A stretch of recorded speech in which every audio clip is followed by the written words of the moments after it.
Hey guys, it's Alix. And Kayla. And we're married, not related, definitely codependent. But in a cute way. I did it. There's just a little push to get there. You know what? It doesn't matter how we get there as long as we get there in the end. Okay.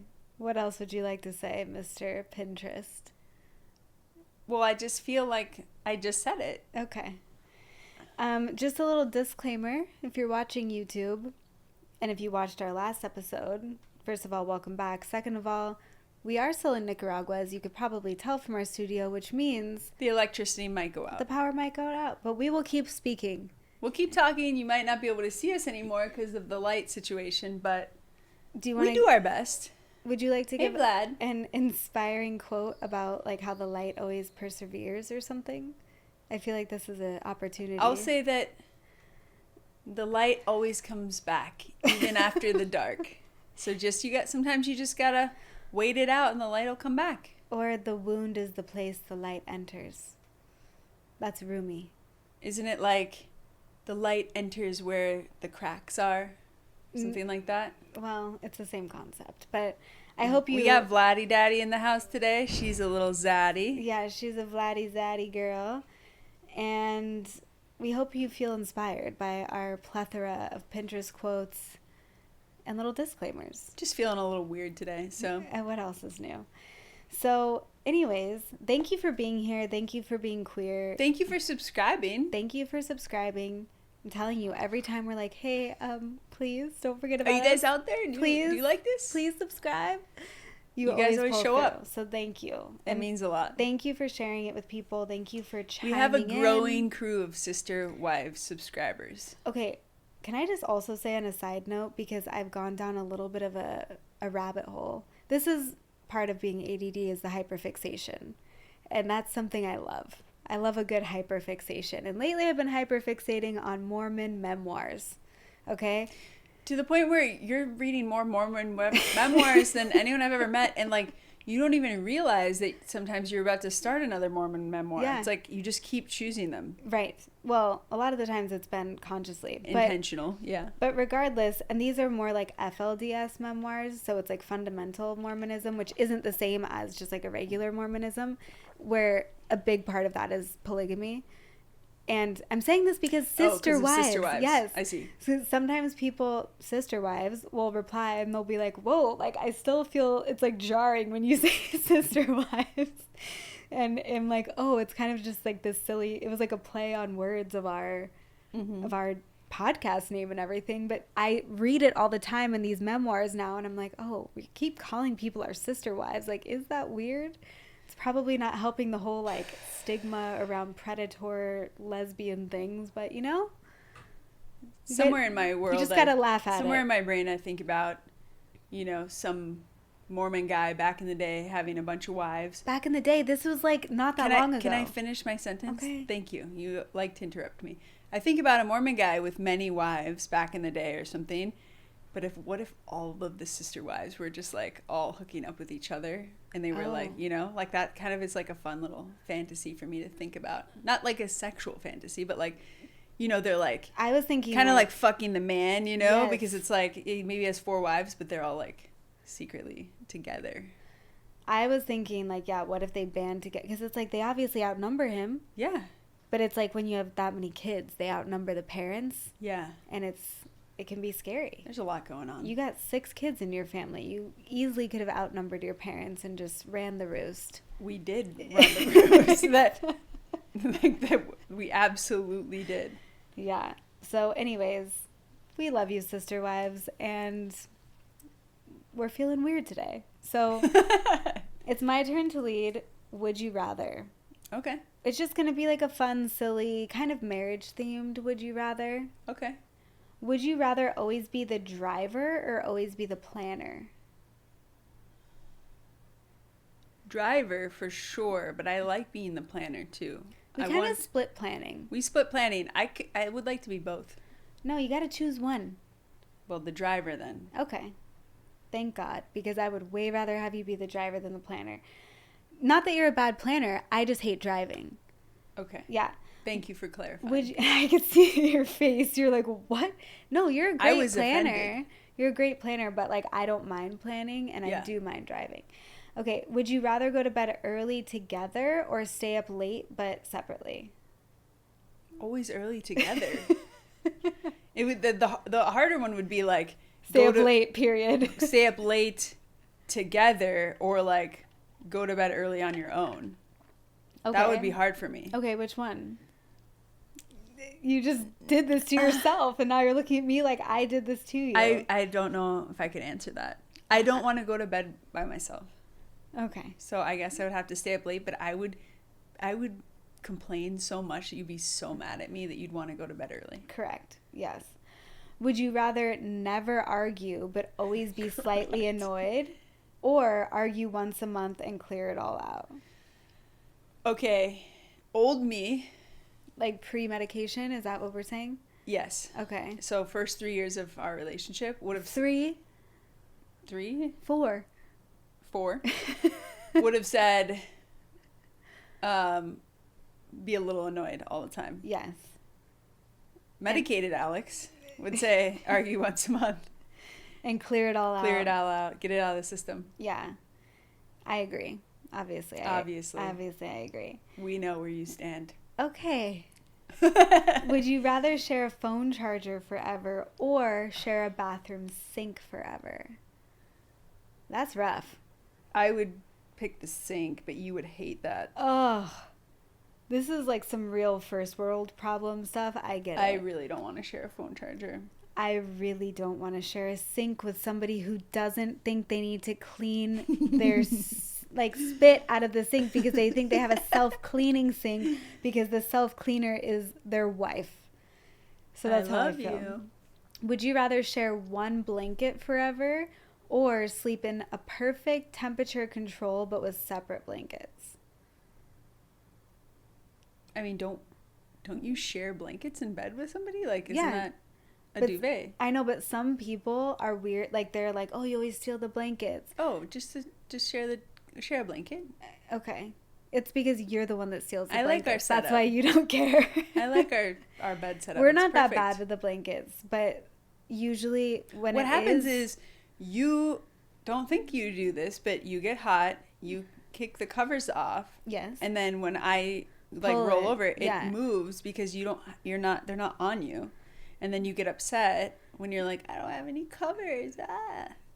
Is that how I sound? Yeah. No, it's when I go to take them back and you go, stop taking the covers from me. But I'm just taking back what was rightfully mine. Just like the other day when I was like, don't push me away. Oh my God. We were sleeping and you kept twitching, but your twitch, it was big. It was like from the elbow. So you were like hitting me with your whole forearm and I would be right about to fall asleep and then I would just get whacked. And I kept picking up your arm and moving it off of me because I would be literally like right about to fall asleep and just get whacked. And so I moved your arm and then you're like, why are you pushing me? Stop pushing me away. But you're like sleeping and you like really whine when you're sleep talking that way. Like, why are you doing this? I'm like, oh, and my mouth is taped shut so I can't even say. I'm just like, it sounds like a personal problem. Yeah, it really was.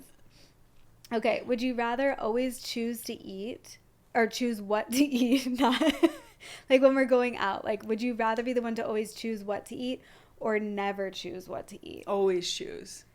Of course, yeah. I feel like I don't understand people who don't want to choose what they eat. I always want to choose. Yeah, I feel like I'm pretty flexible. Because if you choose something I don't want, I just don't eat it. I don't know. Well, good, because I'm deciding. I know, you're very particular about it, but sometimes I'm like, meh. I don't know. I could always find something. Are you one of those people that's like, oh, they ordered for me, it was so sexy? No. I do not get that when Remember, people say that. We were watching something last night, and they were like, oh, I love when a guy orders for me. I was like, don't ever do that, please. Ever. I'll tell you what I want, and you could order when I, like, get up to go to the bathroom, maybe, but, like, don't order for me. What? I don't like that. Okay, would you rather be married to someone, me, who's always early or always late? Early. I hate being late, and I hate when other people are late. But a fun fact about you is that even when we're not late, you still get mad. Because I feel like I'm pretty on time. I can be late sometimes, but like, yeah, don't give me that look. I know, but you'll be like, yeah, we're leaving at this time, so I will be ready at that time. No, or you'll be but like... you secretly wanted to be ready 10 minutes before. Or and you'll so... be like, no, this is what happens. Okay. I'll be like, I will say, yeah, it takes this long to get there. Mm-hmm. And so I'll be like, I'm ready to go now.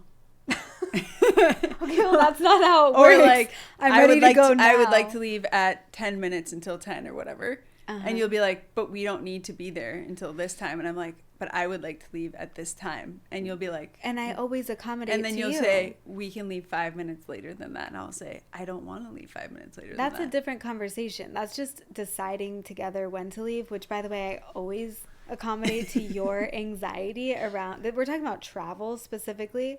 I'll always be like, fine, I don't care, fine, whatever. But I'm saying I can be on time at that 10-minute mark, and you'll still be annoyed. If you're on time, you're always late. Exactly. So, anyways, would you rather... Somebody told me once, and I believe in that.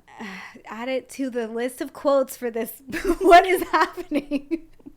Would you rather have the house messy but peaceful, or clean but slightly tense? Messy and peaceful. Yeah, definitely. I mean, is it definitely? I don't know. I really like a clean house. For me, it's a definite. I mean, how messy are we talking? Messy is different than dirty. Messy I can deal with more than dirty. I'm always a little bit messy. Right. I'm just saying, I can deal with messiness over dirtiness. You just burped into the mic. What is happening, honey? It was unintentional. Okay. Tell that to the sister wives who are just... I'm like, sorry. Okay. Don't make me apologize. You just burped in someone's ears. Okay. Would you rather always cook or always do the dishes? Cook. Really? I would rather cook, yeah. That's also post-medicated, Alex, I would say. Mm-hmm. Like, I always cook for our friends if they come over and stuff, and I'd rather have someone else clean. Okay. I don't like cleaning that much. Yes, we know.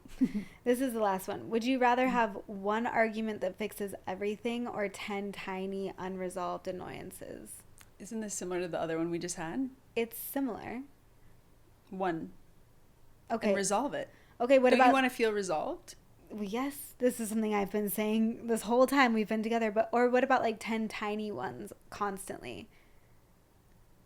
I think that's what it's supposed to say. Like one big argument that fixes everything, or 10 small little conversations where it's like, hey, you're doing that thing again. Hey, you're doing that thing again.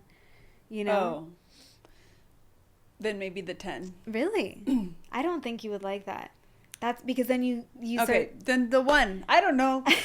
I don't know. You can decide. I'm just surprised. I don't like feeling controlled, so I don't... You don't like if I bring up anything, basically. So it doesn't matter if I do it once or if I do it 10 times, you're not going to like it. That's not true. If I'm pointing out something that makes you feel... That's not true. You're doing it right now. I take feedback. And you sit me down and talk to me about stuff, and I take the feedback. But I don't like to feel controlled. So if somebody was like... If it was like constant, I mean, like, you're doing the thing, then I'd be like... That turns into just feeling like nagging. Mm-hmm. Versus like one conversation, you sit them down, now you make your best effort. You're not going to be perfect. You're still going to do the thing. Right. But like there's time and space to then try. The only thing with that, which if you listen to our Fighting Fair episode, you'll know that because I know that about you. You don't like the 10 tiny talks because then you start, yes, it feels like nagging. But it's like those 10 tiny things still happened. And those are, when I'm telling you the one big thing, I'm like, well, it also happened here. And it also happened, it's part of what I'm telling you. And then you'll be like, so you're building a case against me. Yeah. So I can't also mention any of those things either. I can only say it one time in this one way. Otherwise, I'm controlling and nagging. That literally is not what happens in our relationship. I'm just clarifying. Don't get that face. Literally not what happens. What do you mean? I mean, are you saying like a hypothetical? Like you feel that you can't do that? Because I'm like, that's not what actually happens. You do say the thing. Yeah, I do. And you do give all the examples. Yeah. I feel like also that is more, again, I would say the first part of our relationship. It doesn't happen as much now. Yeah, it can, but it's like our fighting is just different now. Did I do the game well? I mean, yeah, you answered them all. It's not like you can win or lose it. I just want to win. I know. Okay, do you know what we're talking about today? Because that has nothing to do with what our game was, but I wanted to start off a little I know lighter. we're talking about quit trying to trick me into thinking that I don't. What? I always know what the topic is, right? How am I tricking you? I just asked a question. I'm on a weird high today. Okay. So what are we talking about? We're going to talk about stories of people who've detransitioned. Yes. So this was a topic that I was already kind of interested in bringing up on the podcast for a couple of reasons, but then wanted to even more so because I saw this article that was in the Washington Times. The title is Jury Awards $2 million to a Detransitioner in First Malpractice Trial Over Gender-Affirming Care, which was like a pretty big deal. That's a pretty big deal for this to be like the first ever malpractice trial, or also winning, or it says first malpractice trial, but I wonder if it's the first time it's been won or if it's also the first trial, because that's doubly crazy if so. So essentially this woman who's only 22 now, so still very young, but she got top surgery when she was just 16. And so since at that time she was female transitioning to male, and now she has since detransitioned back to female. And so she pressed charges against the doctor, alleging that medical professionals failed to meet accepted standards of care, especially in evaluating her mental health and obtaining proper informed consent before an irreversible procedure on a minor, because she was 16. Because I think it depends on the state that you're in. Right. In terms of when you can get some of these like procedures or hormones, for example. But in some states, like I do think in Washington, you can get these procedures at 16 with parental consent. Otherwise, it's 18. Is that the same for even something like tattoos? Like, is that a state-by-state thing? Because I know you can... Pretty much everything is state-by-state in that way, but I'm not sure about tattoos where it's similar, where it's like with adult consent, then you can get it younger.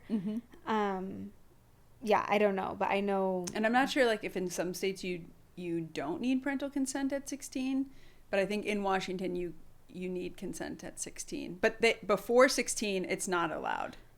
But from my understanding. And is that just for gender-affirming care versus like elective plastic surgery? You know what I mean? Because all the above, I believe. But I know for gender-affirming care, they will not do it before 16 for any reason. Like even if your parents would want to. Right. Which, okay, so for instance, I have a friend who, and this was a long time ago because we are elder queers here, but she always had really big boobs, and she's fully, like she is not trans, she's not even queer, whatever, but she wanted a breast reduction. And they, at that time, this was, I think, like early 2000s or maybe late 90s, they wouldn't let her get it before. And she actually is from Washington, so like a very liberal state. They wouldn't let her because they're like, physically it's dangerous because you're still developing. Or not just dangerous, but also like you might have to get it again. Like this is also like a rogue example, but Stassi from Vanderpump Rules, she had a breast reduction multiple times, and she was in her 20s, but still, because she's like, it kept coming back because you are still developing. So it's like a trying to reduce that of, and a breast reduction and a full mastectomy are obviously totally different things. Yeah. But, and that's why I said like elective plastic surgery and gender-affirming care are also different things, but I'm just curious like where that line is, it's like, is it... I don't know, like too, like if insurance rules have changed, like, right. That was 20 plus years ago with your friend, 25 years ago, like it might have been an insurance thing as well. Like maybe. We're not going to cover it before 18. It could have been a variety of things. I don't know. Yeah. So the jury found the clinicians' actions deviated from professional standards, making them liable for harm. And a lot of supporters of the verdict called it a potential breakthrough that could encourage other detransitioners to file similar malpractice suits. So that is something that we could potentially be seeing from this point on. I wouldn't be surprised because, you know, people are detransition, like it's a very real thing. People are detransitioning now. Mm-hmm. And if you haven't caught on to what, I guess maybe we should even define what detransitioning is. It's somebody who identified as trans and in some way began a transition process, whether it was hormonally, through surgically. And some people, I would say, they didn't even actually medicalize it. It was just the way that they did their hair or dressed, the or gender expression, a name, you know. But and have since decided, no, I am okay with my biological sex, and that's how I want to be, and then have transitioned back to the sex that they're born into. Mm-hmm. So we should have said that up top, I guess. That is what detransitioning is. And yeah, like there's a lot of advocates, this is according to the article, arguing that the awards, this woman got $2 million. Obviously, $2 million is a lot of money. Any of us would be stoked to get $2 million. But it's also like, for a medical malpractice suit, that's actually pretty low. Yeah. Like, that's a drop in the bucket for most medical especially institutions. Especially from, like, severely altering your body forever. As a minor. Mm-hmm. You know? So it's not that it's like, oh, $2 million isn't... Of course, but it's comparatively, it actually is pretty low, but are also saying that it doesn't really compensate for the lifelong effects as far as, like, the mental health. How do you quantify that mental health part of it, you know? And that is... It is an interesting point. If you have a mastectomy, are you able to breastfeed? I don't think that you are. I don't think so, because you wouldn't have milk ducts anymore. Correct. Right. Yeah.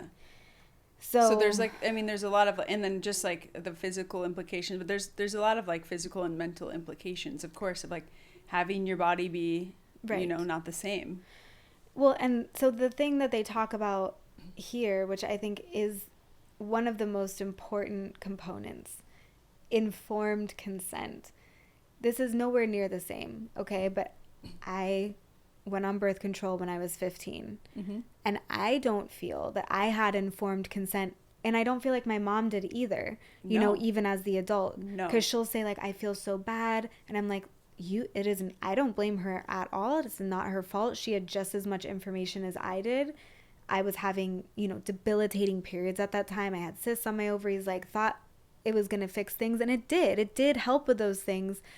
And as a parent, you think you're just doing the right thing for your child, but it was like, we didn't have informed consent of what does it mean to put a developing girl on hormones. Mm-hmm. And those weren't even, you know, puberty blocking hormones, or that's not even surgical or anything, but it's like, what does that mean? I still don't think doctors give informed consent around birth control, where there'll be like, somebody will come in with acne, a girl will come in with acne, and they're as a teenager, and they'll hand it out like candy, like, oh yeah, well, this will help with your acne. And it's like, yeah, but what else does it do? Right. And it's like, there's not a full conversation around that, nor is there an expectation for the doctor to have a full conversation around that and be fully transparent and honest. And so somebody could argue, like in the example I just gave, I was 15, so yes, that was 20 years ago. And like, okay, well, nobody had the same information back then. Sure. But how about when I went off of birth control 15 years after that, which was in end of 2018, early 2019, and I literally almost lost my mind, it felt like, because of just the mental roller coaster I went through as my hormones were stabilizing. So this is in present day, and I'm talking to doctors like, this is the only thing that's changed, and every doctor's like, no, it's not related. It could that doesn't happen from going off of birth control, and it's not even acknowledged. So that's in present day. The complete unwillingness Denial. to even accept that could be true, and what that would mean for them if it was true, right, is mind-blowing.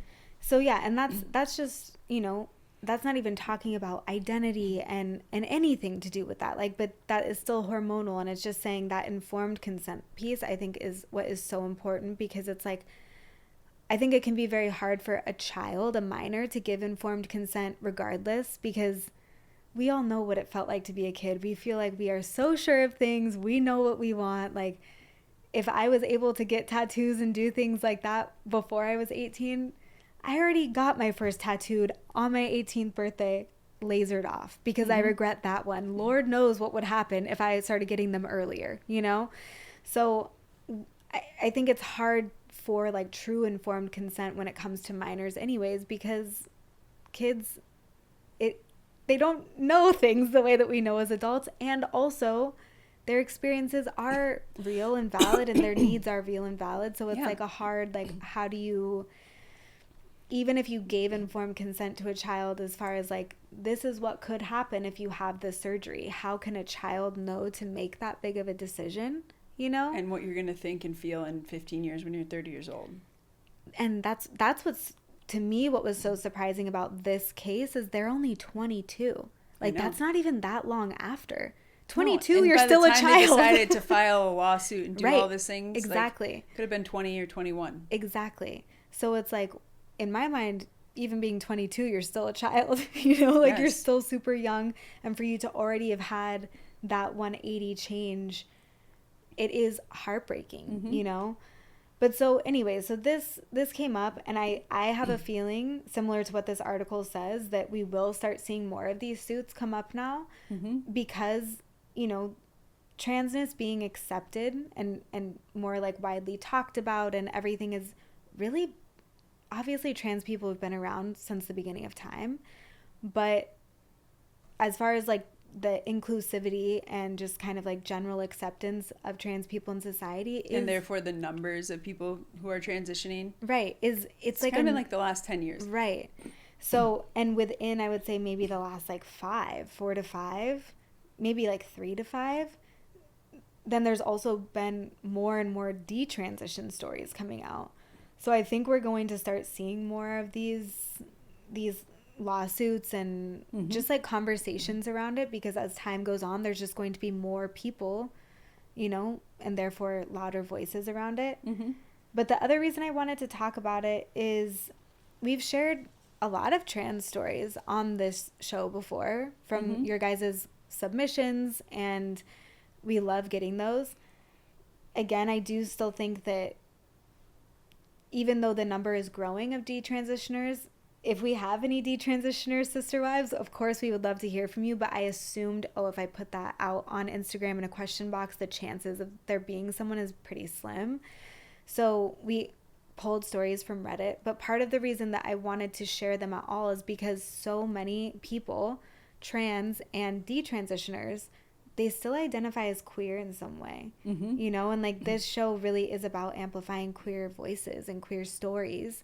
And something that I've noticed just like in reading and I've listened to a lot of interviews of detransitioners, is like they really feel like they now don't belong anywhere because they almost get kind of shunned from the queer community.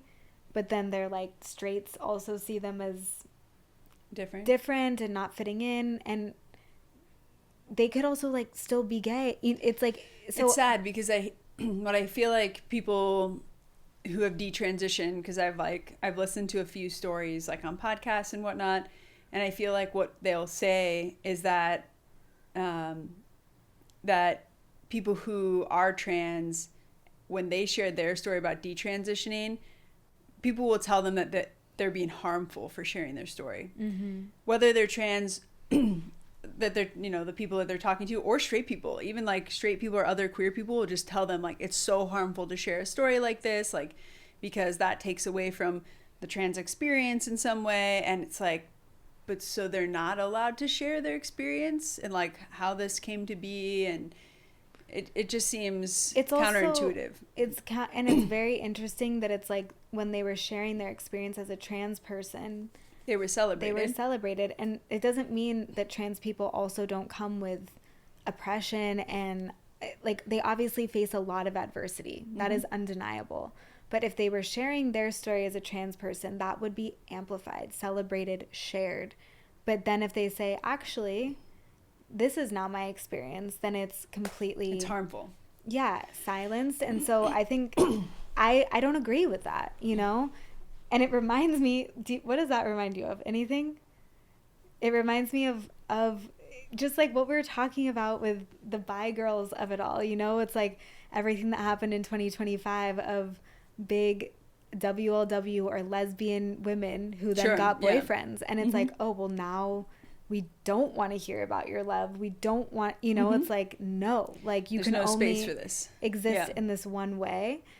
So yeah, it's, I see them getting, oh, they're looking for tortilla for the bath. So I don't know. It just felt important. I thought we're sharing all kinds of stories on here from all different beliefs and everything. Like, this is a place for queer people. So there is a detransition Reddit group, and I was looking through some stories on there. I'm going to keep all of them anonymous the way that Reddit is anyways, and just wanted to kind of share and talk about some of them. Ready? Let's do it. Okay, so basically the initial detransition was because my husband and I considered our options for having kids. I stopped tea to try to regain fertility, thinking it'd be temporary. But the more I tried to figure out how much tea had affected my fertility, the more I became aware that I actually had no idea what it was doing to my body long term. I started reading about female reproduction, anatomy, physiology, and really went through a period of reconnecting with my body. I realized after that my transition was motivated mostly by self-hate, of feeling like I needed to become a different person because I was so worthless as I was. I had a poor sense of identity, and transness filled it. Growing up as an ugly tomboy in an ultra-conservative religious family surrounded by hyper-feminine women gave me a sense of inadequacy as a woman that I interpreted as gender dysphoria. Some other experiences made me associate being female with pain and fear, which only made the idea of becoming a man more attractive. What are your thoughts? I've heard in other stories I've heard similar themes. A couple of them being like, number one, just overall health, because we don't really know what the impact is of somebody being on long-term hormones at the doses that these folks are at for, let's say, 60 years, 70 years potentially. We really don't know. So I have heard other people that, like, as they got older and health became more and more of a component of their life, that being a greater concern. And the other themes that I heard as well that I've heard kind of consistently is like going, which I really relate to some of these as well, is like going through puberty as a young woman. It's kind of intimidating. Yeah. There's not a lot of upsides, you know? Right. With guys, it's like, cool, you're going to like have a wet dream here and there, and like your voice cracks. I think that's the most sure, like, your voice cracks. annoying. Maybe you get a little acne, but it's like kind of an exciting time for a dude. And it's like, I feel like for guys, it's like more focused on their pleasure. You know, it's like, well, you're going to enter this like sexual journey, and that's really exciting. It's also kind of like you're going to get tall and you're going to become strong. Desirable. Yeah. Almost, you yes, know? You're going to become tall, strong, physically capable, better at sports, like all of these things. It's like a lot of upside. And for women, it's like periods are really painful, you know? It's like you're going to have cramps. And by the way, you're going to bleed every month for like the rest of your life. And you're going to grow breasts, and like that's going to make you really self-conscious. And you know, one day you're going to have children, and that's horribly painful. And like, you know, it just, a lot of it sounds really painful and scary, genuinely. And so I think for a lot of people, that's overwhelming at a time when you're kind of in this really awkward phase where it's like you're starting to have all these changes in your body that makes you feel really insecure. It can be really overwhelming for people. Well, I know it was for me. Well, and also just like not just the changes happening in your body, but puberty is a huge fluctuation in hormones, and hormones are the puppet masters of our lives. They dictate our personality. And that's not talked about enough. People do not talk about that enough. It's like, I know that I've experienced depression since I was a child, and I know it started when I started puberty, which I was in elementary school. I was so young, you know, and I do think it was induced just by the hormonal change. Yeah. And so it's like, not only are you going through all these physical changes, but your mind isn't as stable as it typically is, you know, because it is doing that the same way I felt when I came off of birth control, where it was just like huge swings. Yeah. And puberty is that time where you start to, or can start to, like be at odds with your body for the first time, you know, where it just, you maybe start to not like certain things about your body, right? And for whatever reason, like this person's talking about maybe feeling not as attractive, not as feminine as her peers, and, you know, that leading to maybe, you know, self-hate in some ways, whether that's like because of the way she looks, the way her body is, for whatever reason. And it's like, I think that's first of all, that's so much to go through at this time, and nobody like talks about it, you know, and talks about the hormonal changes. It's also like, typically, regardless of the age, whether you're 9 years old or you're 16 years old, when you're going through puberty, you still don't have the real language to express yourself in the way that we are talking right now, to be able to like articulate your feelings. And that's how, right. And it's a time where part of it. People are not, you know, exploring, you know, sexual attraction, and, you know, people are finding each other cute or attractive at that time and having crushes. And it's like, if you're feeling like you're on the outs of that for whatever reason, because you don't feel attractive or whatnot, like, I feel like that can cause a lot of pain and a lot of confusion. Yeah. I thought that this one was interesting because they were talking about, you know, the fertility component of it, and how that was initially why they stopped, was just, it was kind of like, okay, well, I need to they stopped tea altogether to try to regain fertility. And I just think it's interesting when things like that happen, when you're like, oh yeah, I'm just doing this temporarily for this one outcome, and you don't realize this like interconnected web that it was playing in your whole life, you know?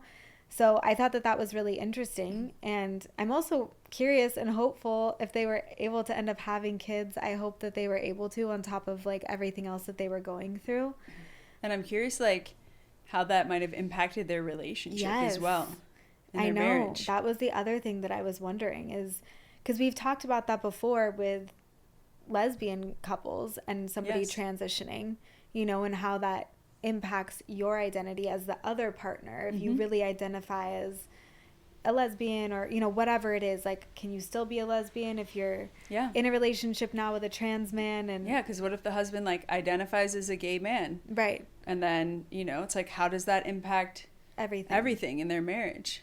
So interesting. Which I think is similarly to transitioning at all, like there's so many social implications that you have to weigh, of like all of the ways it's going to impact your life. And I think the same thing happens when you detransition. It's like, how is this going to now impact my life in all of these little microcosms, you know? Because the social component of it is really strong, you know? Because first of all, you've already gone through it once to transition, and you probably have come out as some other kind of queer somewhere along the way, maybe multiple times, because some people come out first and then transition and then come out again as a different sexuality, because everything is changing. Could have been you could have come out as bi, then a lesbian, then transitioned, and then came out as straight, even like and now you have to come out again. So it's like, you've already done this so many times, and it wears on a person. It's hard. So I can understand too, it in either regard, of somebody deciding like, it's just kind of easier to stay as is, because it takes a real mental toll, that social component of it. But even more so when it's someone like your husband or your wife, you know, because that is meant to be a permanent person in your life, different than just like a friend, or the way that like people on the internet see you, you know? Okay, so this one said, I did everything I wanted to pass as a guy, even a double mastectomy. But 2 weeks after, so I'm assuming they mean after the surgery, my brain was telling me, you did your transition, now you can go back. After researching with a psychologist, I wanted to be a new person to distance myself from my trauma. When I finished my transition journey, it was like finishing my journey to live with this trauma. It was a response to it like any other kind. It just happened because I was young and questioning my gender at the same time that my trauma happened. What do you think? I don't know if I fully understand. So what they're saying is they felt like their journey of transitioning was them like journeying through the process of processing whatever their trauma is. It's not clear whatever it was that happened. So when they finished, like when they felt like they reached the destination, aka the surgery that they got, they're like, okay, you're good now. Like that was them fully processing the trauma, and it was never actually about any of the transition part of it. It was just that happened the same time as whatever this trauma happened. So it like felt like That's so hard and sad. Then if you then feel like, okay, now I've completed my healing, but now I just had a irreversible surgery, and now I need to go back and detransition. That is heavy. So the one thing that I'll say is that I'm really glad that they have a psychologist through this, and this is that they have that support. There's also like a tone to this that it sounds like almost like peaceful. I don't know how to explain it. Like where they don't feel resentful of like, this thing happened, I can't believe. So, and I could be reading the tone wrong. I don't know. That's just like a sense that I get from the way that it was written. So hopefully that is the case. But yeah, that I have heard a lot of stories similar to this. And even similar, the first person said it too, where they said, you know, I felt like an ugly tomboy in an ultra-conservative religious family surrounded by hyper-feminine women, which made me feel inadequate as a woman, and I interpreted that as gender dysphoria. And kind of similarly, they're saying, you know, I was interpreting this as gender dysphoria, but it was really just a response to this trauma. That is happened. What I've heard as well. I've heard that I've so interpreted many times. X as gender dysphoria, but it was really Y. Right. And it wasn't until I had more time to process or more time with a psychologist that I realized that those things actually weren't gender dysphoria for whatever it was. You know, it was something else. Because what you were talking about with puberty before, like we used to see this a lot in our era with young girls going through puberty. A lot of the times that's when like eating disorders would flare, because there's a lot of the times eating disorders actually have nothing to do with your body. You know, it's the control and wanting to control something, and also wanting to feel safe. There's so many components of it. And yeah, it's like we would see those responses happen before. And it is kind of interesting, because it's like, obviously if a young kid is showing signs of an eating disorder, or even like sometimes like OCD behaviors can come up during that, like that's not affirmed. But then it's like, what if it is something, if someone's feeling unsafe in their body, or if they're like, oh, I saw this a lot, and I felt this too, even though I was like a very feminine girl. I hated getting boobs because I felt like they got in the way. And my boobs have been the same size since I've been literally 12 years old, you know, and I was a gymnast. And so it was just like, I felt like they got in the way. And a lot of young girls would say this, whether they were more tomboy or femme, where you're like, you don't like getting boobs if you're an athlete. Yeah. And it's like, people would wear like 3 sports bras and stuff. Yeah, I used to wear 2. Because it was just like, you know, it felt like you're like slowing me down, guys. Like you're getting in the way of where my arms need to go. And not that they're like giant, but they felt giant when you're not used to having anything. But just like saying things like that now, I think can be interpreted as like, oh, okay, well, do you not want boobs? Because that's an option, you know? And it's like, well, no. I mean, in some ways at that time, yes, when I was a child, I would have been like, that's an option? Yeah, that'd be great. I think it's interesting, just like, I definitely have heard people talk about this where, you know, they weren't very feminine, and like were surrounded, like this person saying, by very feminine people, or like people who had very feminine body types, like very curvy in whatever way, and them wanting to be that, but they weren't that. And then because they weren't that, they felt like, you know, maybe they had more of a masculine body type or whatever, and like they're interpreting that as like gender dysphoria, even though they're having this like envy for a different body type, which is actually to be more feminine, that they'll become more masculine because that's closer to what they are, or what their body type is, versus like what they actually want. Which I think is really interesting. I've never heard that. But that's what this people are like describing, which is like, I was a tomboy and like I wanted this other body type, essentially. Well, I don't know if they wanted this other body type. But you're interpreting it as, ultimately like gender dysphoria. Because I think that the thing with kids is that it's like, again, they don't have the language to be able to articulate the way that we are now. And so a lot of they're very impressionable. And so they can say it's like there's also a sweetness to kids don't have a filter, and they're just like saying things how it is and how they feel. But then they're very impressionable by what is fed back to them, which by adults, you know. So it's like if you said something like that to an adult, the adult might be helping you. The adult could think that they are helping you understand, oh, this is gender dysphoria. But it's like, what if that adult is just projecting that onto you? Do you know what I mean? Versus like actually that you can have discomfort in your body and not liking boobs without having gender dysphoria.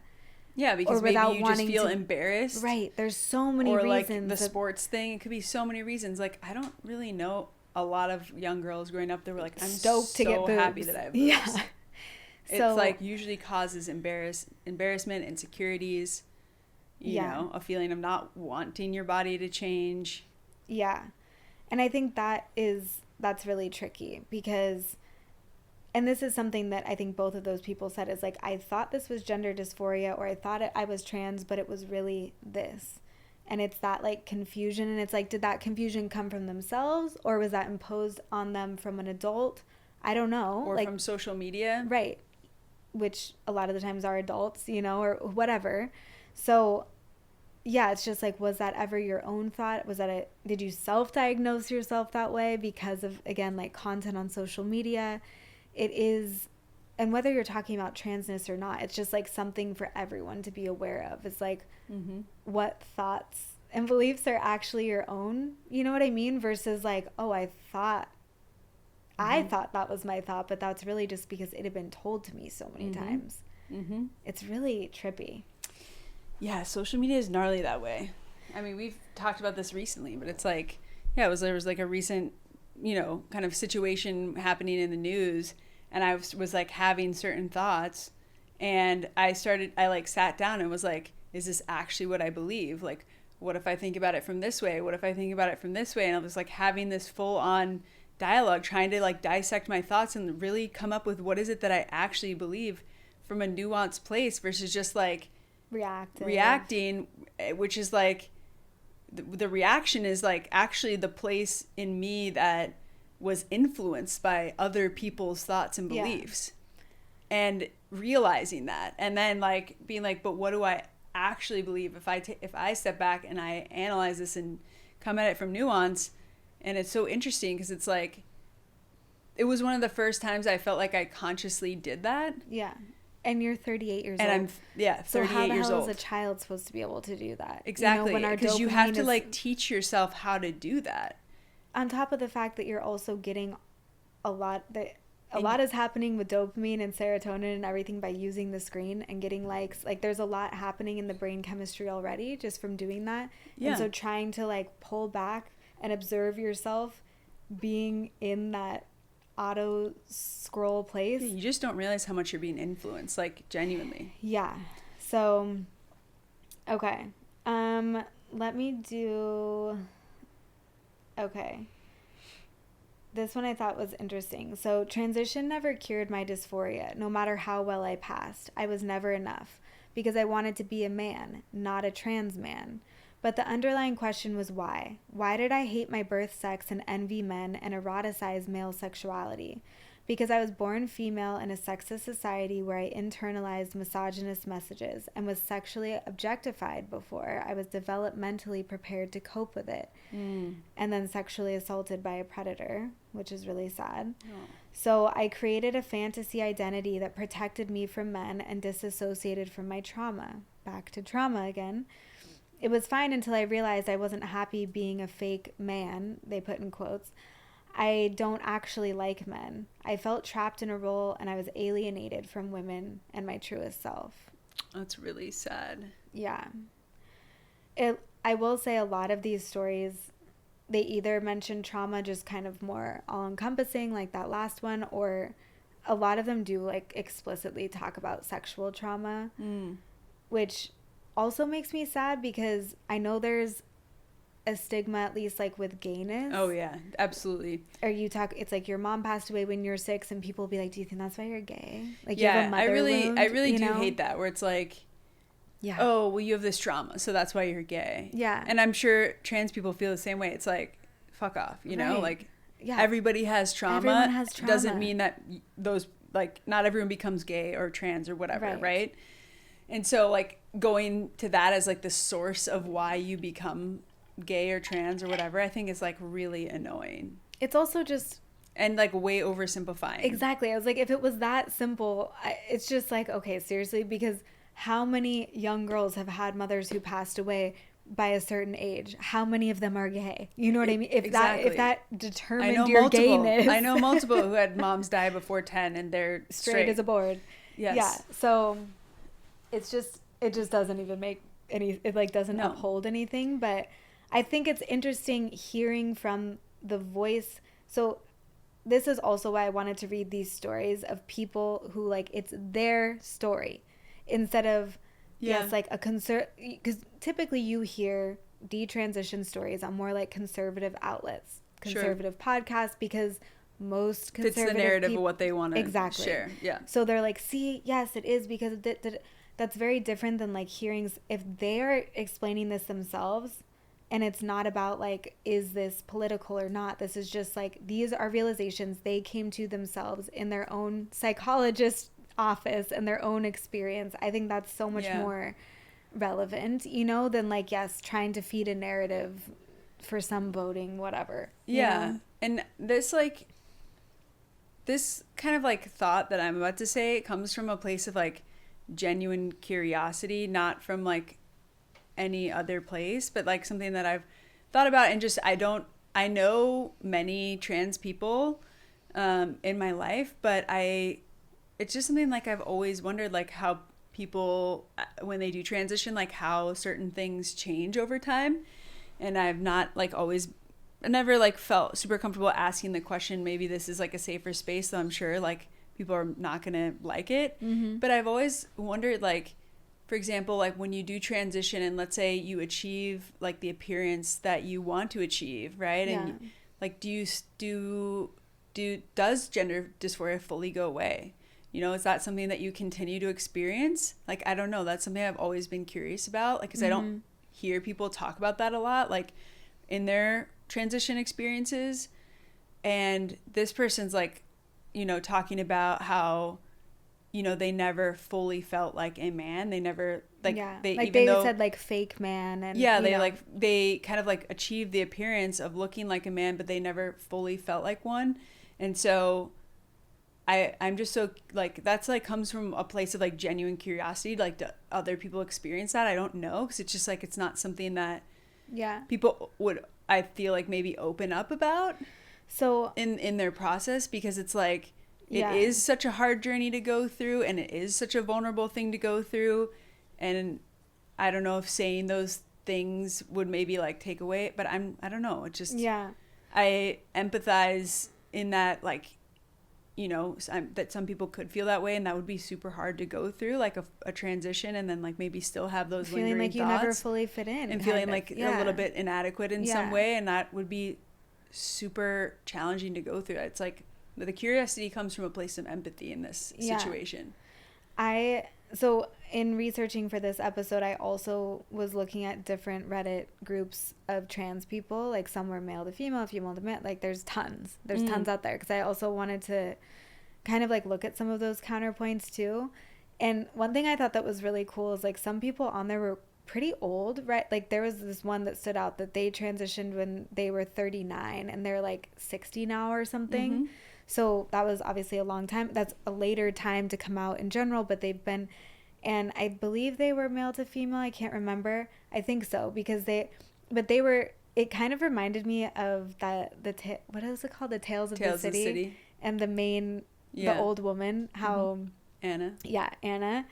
Because I believe that they were an older woman, because they were like, they're like, it just, even as far as like taking the hormones every day and stuff, like it feels no different to them than like taking their supplements the way that we do in the morning, or like it's not something to like keep me female. Or I honestly should have pasted this story too, because it would have been really good. But I thought it was interesting, because I know we've talked about that before, of like, do you ever feel fully the gender, the sex, whatever that you're, you know, wanting to transition to, or that you feel inside? Do you ever feel that you fully land there, or is it, do you still feel like an outsider? Is the dysphoria still there?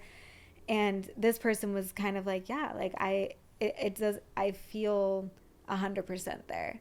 And I thought that That's cool. It was cool too, because they were so much older. They Yeah. had been transitioned for so long.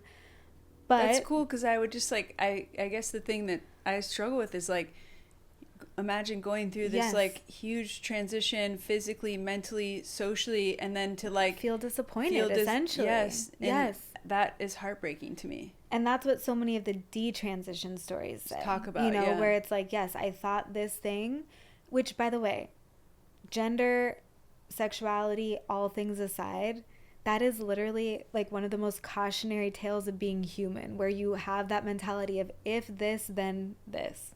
You know, once I get this, then I'll feel this. Mm-hmm. It's that like and so much of life is realizing that's not how life works. And you get the thing that you're trying to, and then you're like, why don't I feel that fulfillment that I thought I was going to feel? Mm-hmm. And obviously a lot of the times people are talking about that with like material items, and that's totally different than gender identity. I get it. Yeah. But it kind of reminds me of a similar thing, you know, where people yeah. are like, I was striving, because you're like, oh, once I get this, I'm going to feel happy.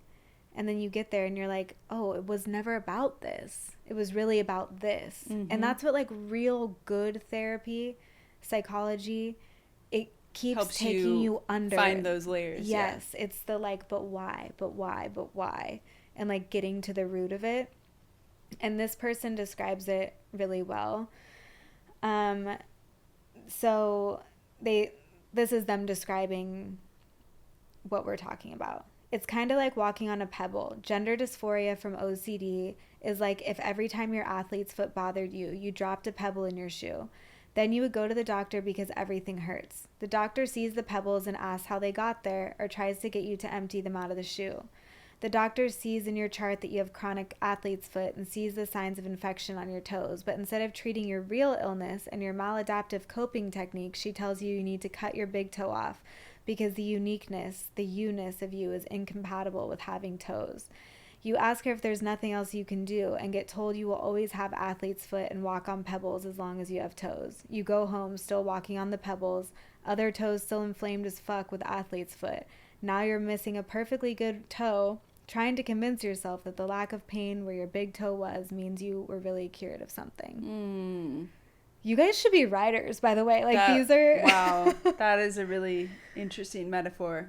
But it's that idea of, like, really getting to the root of it. Mm-hmm. And, like, understanding either the root or the behavior that compels it, with something like OCD, where it's more of, like, a compulsion. Sure. Yeah. That's really interesting. And again, this happens regardless of gender identity, but is a wide criticism of the medical world, you know, where it's like not a holistic practice. You're not getting to the root. You're just treating the symptom, the Band-Aid fixes. So that's something that all people talk about, regardless of their transness or sexuality. But I thought that was really well written. I had to include it in here. Mm-hmm. But I don't know, like, just kind of closing out. Oh, well, I wanted to share something. That's what I was gonna, yeah. I didn't know where it was gonna fit with all the stories. Yeah. And I think it's just like, it's such a complex topic, right? And I think so much of what makes it complex is related mostly to, I think, like, the medicalization or surgeries of minors. Mm-hmm. You know, that's really where we started the conversation. And it feels like that we're in a place now where parents and children are encouraged to go along this process at younger and younger ages to protect kids, right? That's like kind of what the message is. And, you know, when I think back upon like my journey of growing up and like who I've become, I struggle with this topic and like what's the right thing to do, because for me it's like when I was a young kid, it's like I was such a tomboy. I thought I was a boy probably till I was like 7 or 8. Yeah. Like, you have 4 older brothers. Yeah, I was like raised by 4 older brothers and my dad, and a single dad essentially by that point. Yeah, just like was like, I'm just like an athlete, and I'm just like, I don't want to wear a shirt, and like I want to wear boxers, and like that's so just cute. Like who I was. And who you were? Because I think you're still I'm pretty much still the same. Yeah, I don't want to wear a shirt. Like, right. I wish I didn't have to wear a bra sometimes. Yeah. And like, whatever. Well, I mean, you don't have I to. wear boxers, you know? Yeah. And I imagine myself now, like if I was a child now, what those conversations would be like. Because back then, I was just allowed to be a weird kid who just wanted to be a boy and a tomboy or whatever. Like, and it wasn't a pressure to know. No, there wasn't a pressure of like, but what are you? Like, do you want to be a boy, Alex? And it's like, and I don't even know if I ever said that. Maybe I did, maybe I didn't. I don't know. But wasn't. Don't you think well, maybe I shouldn't say don't you think. What if an adult asked you that? What do you think you would say? Probably have said, yeah, I want to be a boy. Exactly. The same way that someone would be like, yes, I want a unicorn for Christmas. Like, of course I want that. But I guess like. You don't know what that means. I guess for me, like, the compassion that I have for myself and the grace that I have for myself is that like, and the things that I'm most grateful for is like, I was just allowed to be a kid. Yeah. You know, and to like fully explore myself in the ways that I wanted to, and nobody thought it was weird. Well, they might have thought it was a little weird. Yeah. But like I wasn't treated like I was weird by adults or by my peers. Yeah. And that's the thing that I'm the most grateful for, is that like I grew up in this environment where it was like, and I recognize that this is somewhat unique. Mm-hmm. It was like I was just, especially in the Midwest, I was just appreciated because I was like a nice kid, a smart kid, a kid who was like on all the sports teams. I played on boys sports teams. I played on girls sports teams up until like, you know, I think you at like 12 or 13, you have to like choose which team you're going to be on. At that point, I chose to play on girls sports. But like before that, I played on boys sports teams. Yeah. All through elementary school. On competitive sports leagues, I was in the boys teams. Mm-hmm. And I never thought that that was weird. Or I knew I was different, like, of course, but I never thought that that made me something strange, you know, or made me feel like I don't know, had to choose something. Like needed to, because this is what it reminds me of, is what we talked about a few weeks ago when I was saying, like, when I dated that girl and I was like, and none of my friends were like, what does this mean? Are you gay? Are you, like, because no one asked me, it was like, yes, I know that, I guess technically this is not straight because we're both girls, but because I didn't feel a pressure to define myself, I didn't. It just felt like very natural, and it is. It's natural, it's normal, it's healthy, all of these things, but a lot of that pressure comes from the outside of people being like, who are you? What is this? What does this mean? But they just want to know that so that they know how to treat you, how to categorize put you in a box. Yes.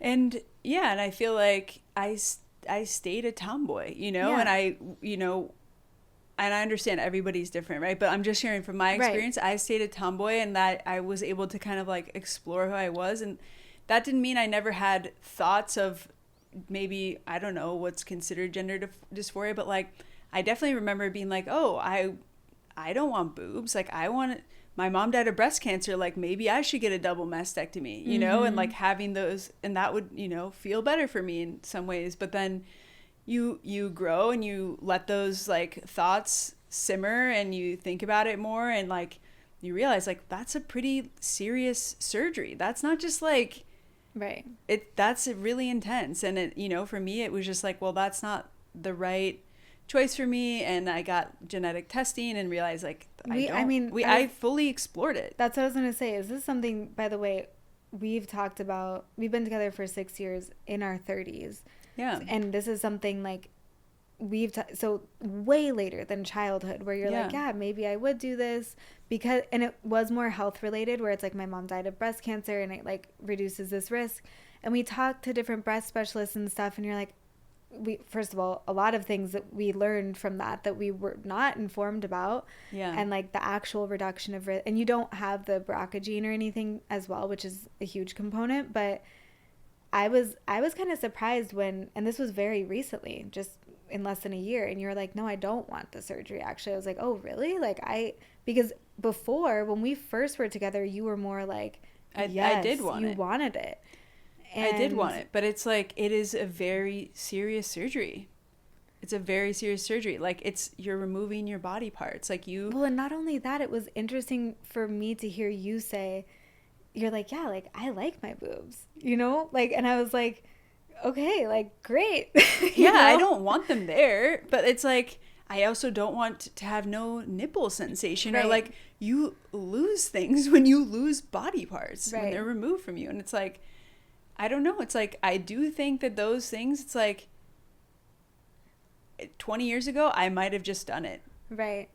And it's like, I'm happy that, I guess, like, you really sat with it. Yeah, that I sat with it. And I think ultimately, like, the place that I've come to is just like, when you are allowed to like fully express yourself and go on a self-acceptance journey, like, I think that that's what what life is about. And I'm not saying that trans people don't exist or like shouldn't exist. This is my personal experience. Yeah. But the reason why I say that is like, I wonder what my life would have been like if I was a child growing up right now. Yeah. How my teachers would have treated me differently, how my peers would have treated me differently, and how that may have shaped who I like desired to become. And just like what your life would have, how it could have, because would you have started a transition process and become a detransitioner? I don't know. You know, there's so many things that it's like, who knows? But I can relate to so many things that people said in their stories, and could easily see how my life could have been totally different. Yeah. Yeah, and I think that is, I mean, we've obviously talked about it many times, and I'm sure even just by doing this episode at all, we'll be called TERFs because we're sharing detransition stories. But I'm like, what's the point of life if we can't all talk about our experiences and the nuance of our lives and the ways that we've thought about, you know, these big moments in our lives? It's like, I don't know, like, what's the point? If we're coming at it from a place of like empathy and like everybody has different experiences. And by the way, none of these stories are trying to influence other people. They're just sharing. They're like, this is what happened to me. And they weren't like, so now all other people experiencing that. They're not like on a soapbox trying to influence And for people. Like the people who have transitioned and found the peace that they wanted, like, I'm happy for that. Like, I want that for people, you know? Of course. Exactly. It is, yeah. I just wanted to be able to share some of these stories because I think that a lot of the times when they are shared, it is for a political gain of some point, of some sort, I mean, and it's maybe not as like just, this is kind of just trying to like a neutral share. This isn't about politics. This is just like letting queer people be heard. Mm-hmm. Period. Have a voice, share their experience. Exactly. Regardless of like where they're at in their queerness and what that means.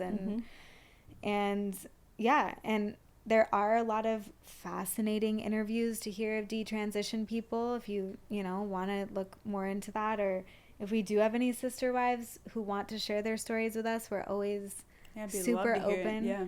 And if you want to share it and not have us read it too, that's totally fine. We get, you guys send us stuff all the time, and if you don't want us to read it, we are not just going to like blast you if you don't want that. But yeah, I'm really glad we had this combo, and I'm going to wrap it up with my Who's the Problem first. Okay. Did you see it? No. I'm going to talk about what happened in the surf today. And you know what I'm going to say? Oh God, honey, really? Because this to me is kind of connected to the topic, okay? So this is really where we're gonna go. Yes, this is where we're gonna go. There is an older woman here, and she's like a little kooky. We're in this small place in northern Nicaragua, and she's super nice. She is nice. A little kooky, super nice. Yeah, she's like a little quirky, whatever. You told me the other day after the surf, because you stayed out later than I did, and you came in and you said she came up to you and said, so, hey, gorgeous. First of all, she loves Alix, and she's probably like 65. I don't know. Maybe. Yeah. You know, like, And presumably straight. She's never told us that she was queer. She has a husband? I don't know, a boyfriend, husband, whatever. So, but she loves Alix and always talks about like how hot she is and how she's always talking about your looks, okay? So she paddled over to you and was like, "Hey, gorgeous. So are you ready to divorce your wife and marry me?" And marry me? And so we were like laughing about this, okay? Because I was like, "Oh, okay, well, if that's my only competition, like I think I'm fine." It's, you know, it's the same as like a weird old dude hitting on your girlfriend and you're like, "Okay, like this is fine." And then today, the next day we're in the water together, she paddles over to me and says, "Hey, so are you ready to divorce her and come move in with me?" And I was like, "No." And she's like, "Oh, okay, good. You guys are both on the same page then." What? Like, she's like, "That's good to know. Good to know." And she's like, "But who's going to come over and rub lotion on my back? I need someone to come over and rub lotion on my back." And Alix is like, "Well, when's your guy coming?" Because he has been out of town. And I'm always deflecting. And I'm like seething. And Alix is like, "Oh my God, she's going to fucking blow." And this is why. And you guys can tell me if I'm the problem or not. And then she was like, "You seriously won't come over and rub lotion on my back?" And I was like, "You couldn't afford it." Yeah. And she's like, "Oh, you're like out of my league?" And I was like, "Yeah, you can't afford it." And I was laughing. I'm like deflecting. Right. You're just like trying to make light of it. But I'm like, okay, number one, no one would ever do that to a straight couple. You wouldn't go up to a straight married couple, either to the man or the woman, and be like, "Hey, gorgeous, so when are you going to divorce your so-and-so?" You just wouldn't do that because that would be... I have seen older women do that with married men, like, who are really cute and stuff. Like, I've seen that happen. Okay. The lotion part? No. The lotion part is... But I'm like... In general, I would say it's known to be disrespectful, where it's like you are disrespecting a marriage by saying that to somebody.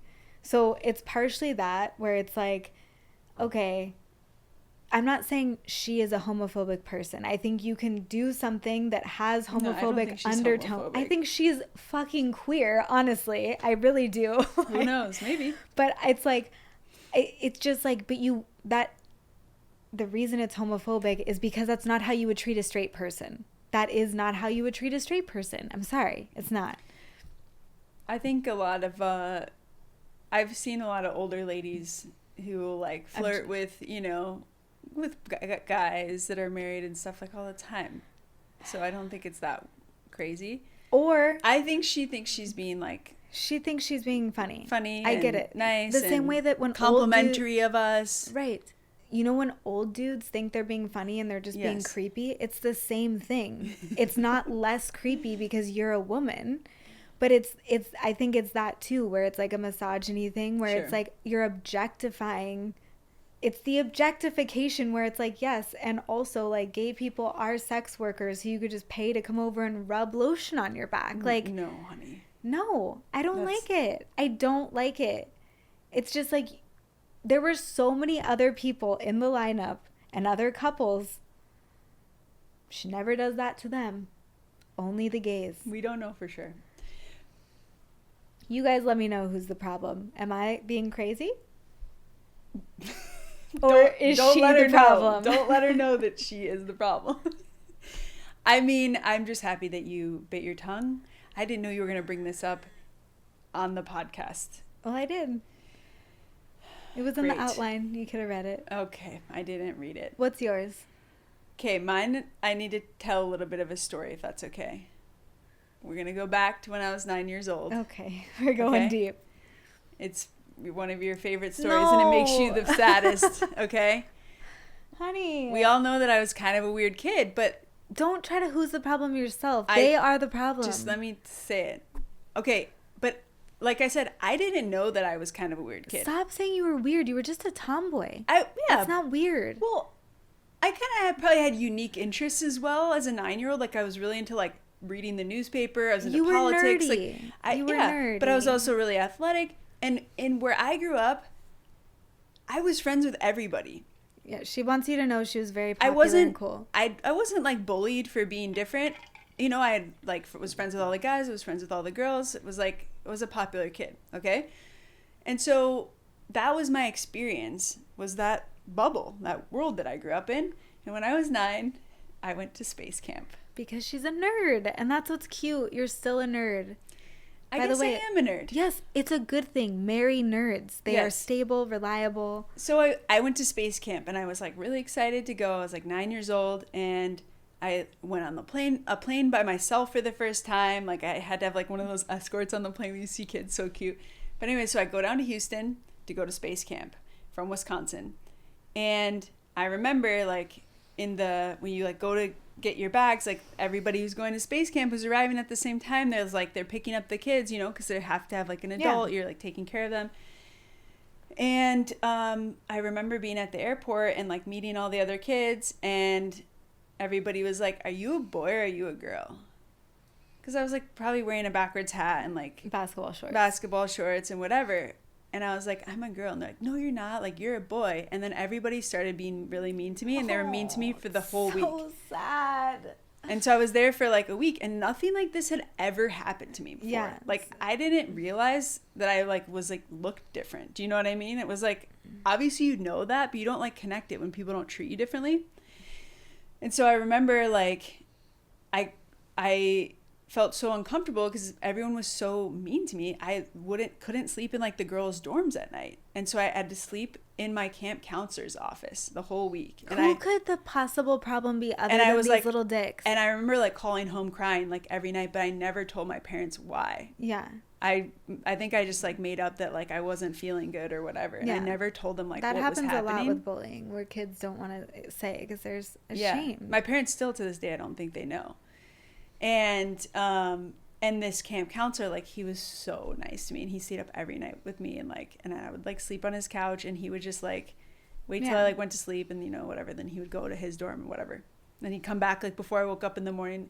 They were so nice to me, but it was just like it's so sad thinking about this like 9-year-old kid being bullied. But who are the possible problems? They are obviously the problem, honey. Don't try to say, are you the problem for... I don't think that I'm the problem. Okay. Here's where I'm going with it.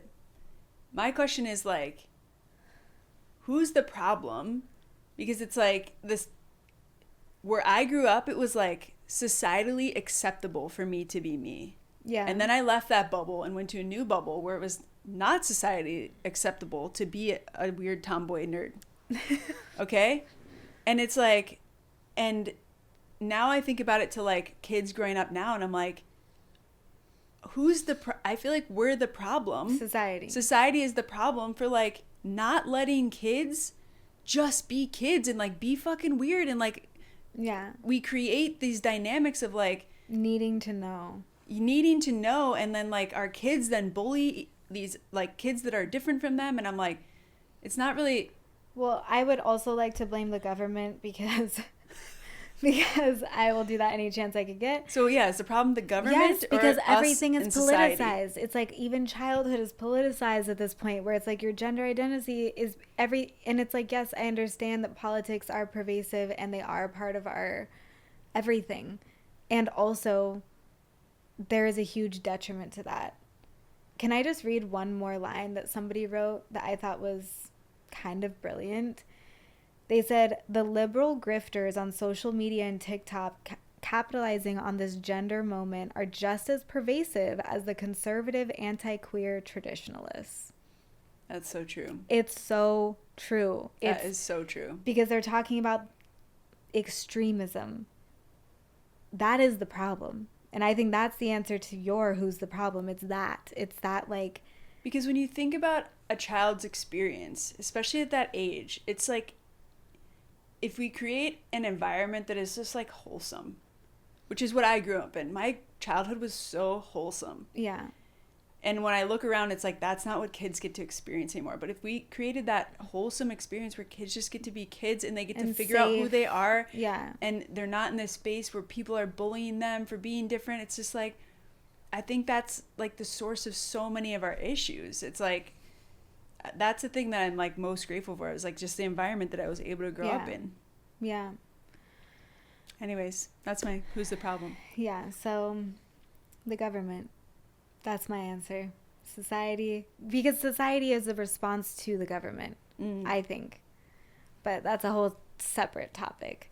Yeah. Let us know what you guys think. And as always, share your feedback. Positive, just negative. Think about 9-year-old Alix at space camp. It's the cutest thing I've ever thought about ever. We love you. We'll see you next week.